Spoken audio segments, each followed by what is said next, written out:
rồi này buat mau prak mà đi tê lực lẹ một thế buat prak úp rồi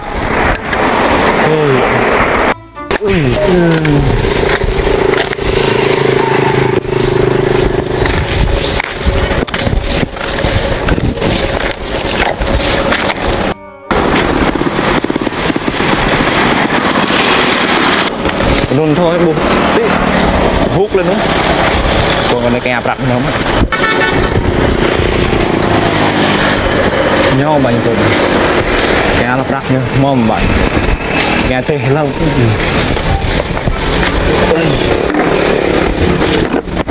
bạn không vậy à giống mặc da đi bơi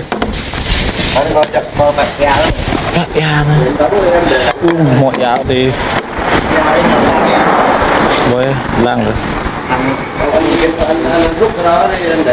năm hai nó cái mò bên này giống dòng anh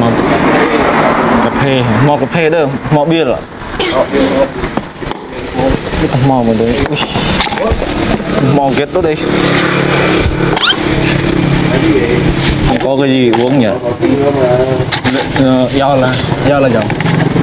do bà con kết là em nghĩ kết là vậy ai này giống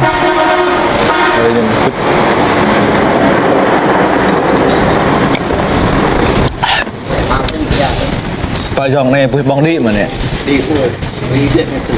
chết là bởi vì là đi rồi đi này nhung vào năm hai ơi thế rồi tôi là đi nơi pha có mơn xét nhỉ mơn tôi có rơi có tình và lại mỗi món tôi mỗi rơi có mơn pi hay sao thế tôi có rơi có khi qua lâu kì nghe một quả sách này tôi có rơi có quả chụp đi sao ram tôi mò tung ta ui tụm nói đốt sao ram là đi đu bơi có quả kia anh kia nghe gọi nó cả mạng rút ngân hàng còn rút ngân hàng mất có cho ngân hàng tung cầm tiêu cả một thẻ rồi gặp sạc thẻ có im sạc rồi có vol có rạp này đi còn là thế nào nữa là như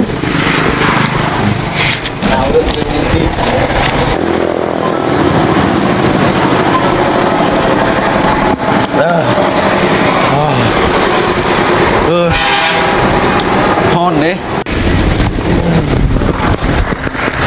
mai mỗi bạc ấy nhà tôi mua tê rồi đi nuôi nó nhất là ăn đấy mà thì em xong đó là làm mình hóa mất tiền thôi phải được có ở đây coi nhận đưa ở đây đưa ảo hèm ấy ba mọi tê là nghe mọi tê cứ mọi ảo hèm của bà ấy đủ ở đây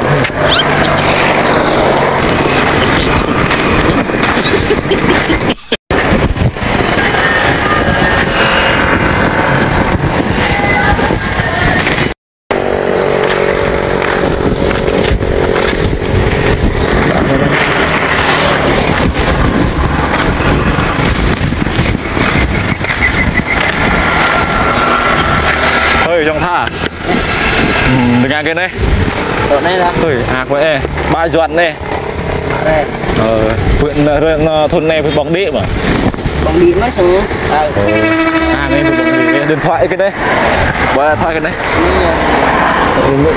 cái điện thoại đấy căng của tum rồi đấy 3 triệu bọc ra nhà có điện thoại có một hàng green lốt này mất đấy mà này đất này nói cho mọi rồi có mơn thế mà đọc điện thoại này hé lừa vậy tôi mà có mơn tê giọt nè đấy tông sáng mà bé bộ tù nguyễn ơi bộ tù cái sáng thiệu cái tù mà một cái kem nó đây bình mà bộ tù có mơn mà đung nó 5 phút thôi 5 phút thôi xong rồi ta lại mà là hồi chết có program một bình dương đầu này mà lại lừa hồi bạc tôi này 2 bạc này tôi 2 bạc này làng nhà kết nè bố mình này lưới làng này tôi bữa này bố mình này sao 5 triệu mất lại sát làm gì Đấy.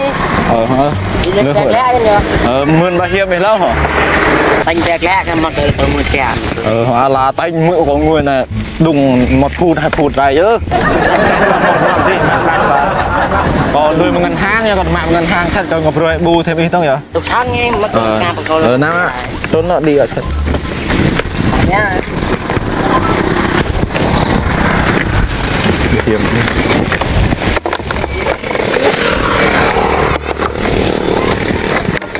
này ho to ho rồi này Hiểm hộ. hóa lần này bộ hiểm đấy luôn loại hiểm này thòng mã đoàn rồi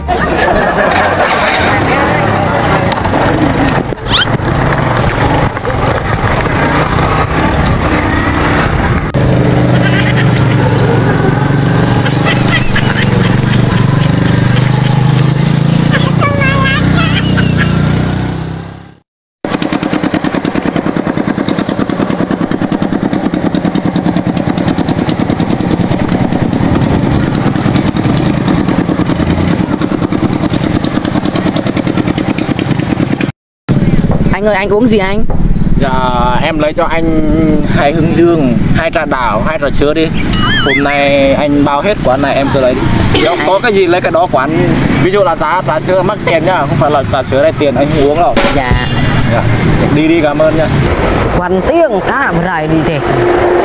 Hay napa rồi nih. Tàu sang rồi. Ơi. Này ra.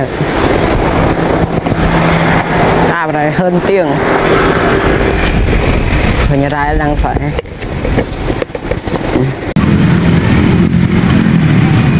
sao lâu thế em ơi ui giời Em anh xin lỗi em nhiều khách của anh ơi. anh đợi từ nãy tới giờ em lấy nhiều thì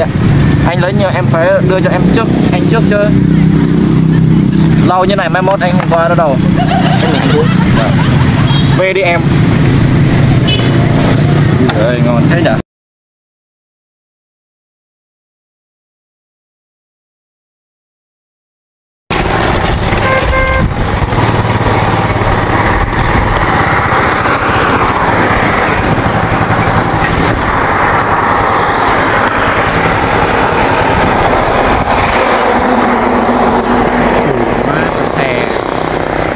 bịt mẹ cái xe ô tô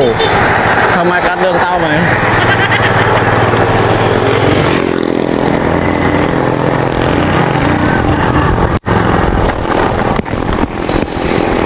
thế này chẳng thà Sang ba. tôi hiểu có tôi 200 rồi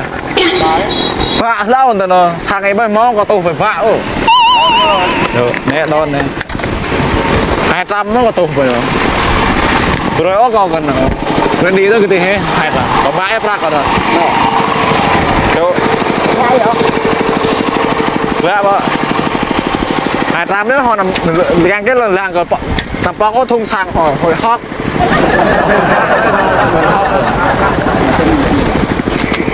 Tiếng của quạt nhà dài coi phía nhà dài còn nguy vậy quạt nhà dài cạp này như sao này ở đầm hiểm này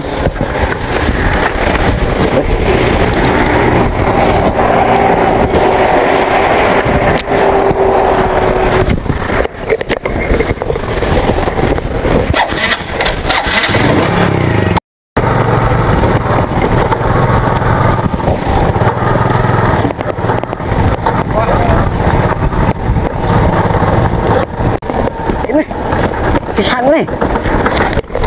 ui ai tóc sáng ấy bóc cái lăng sang rồi lô coi như là tóc sáng lô vậy là rồi nhận chưa không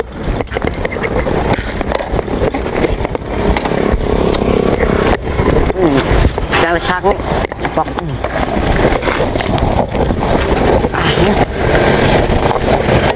lui ba hình đau ba buổi ba lệ tục thằng hết lắm gì nhé tôi lượm lo tục thằng mình